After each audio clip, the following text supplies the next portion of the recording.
Matapos ang pagkakaaresto sa isang Chinese national at dalawang Pinoy na pinaniniwalaan nag-espiya sa bansa, 5 pang Chinese na umano'y nagsasagawa ng kahalintulad na aktibidad ang namataan at naaresto ng mga otoridad sa Palawan, Maynila at Dumaguete. These individuals were caught by a joint team from the NBI, from the AFP, from the Philippine National Police, and from the Bureau of Investigation. 5 Chinese individuals who were caught engaged in intelligence, surveillance, and reconnaissance operations or ISR.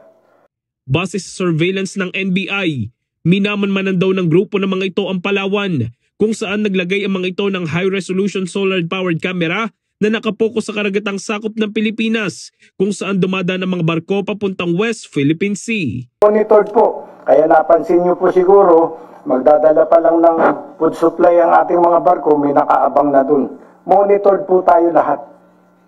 Okay. Ano po yung mga lugar na minamanmanan nila sa Palawan?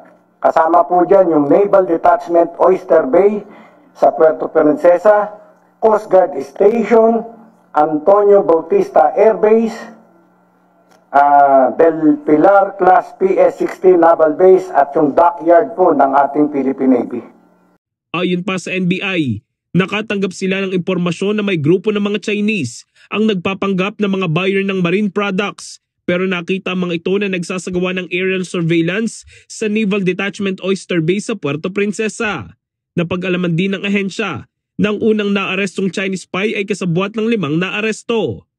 Meron tayong mga testigo na kapag-execute na sila ng affidavit that this group ay iisa.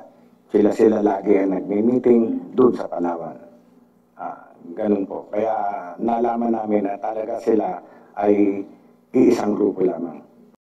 Sa record ng NBI, 2023 daw nang magsimulang mag-install ang mga ito ng CCTV at magpalipad ng drone sa Kahamutan Beach sa Buena Vista.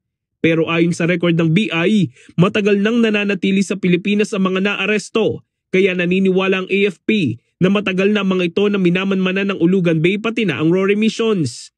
Ayon pa sa AFP, isang malaking tagumpay ang pagkakaaresto ng mga ito dahil malaking banta ang pang-espiya sa national security. Una nang sinabi ng National Security Council na mas marami pang Chinese spy ang maaaresto sa mga susunod na araw. In the heart of changing lives, ito si Brigada Jigo Custodio ng 105.1 Brigada News of Manila, The Music News Authority.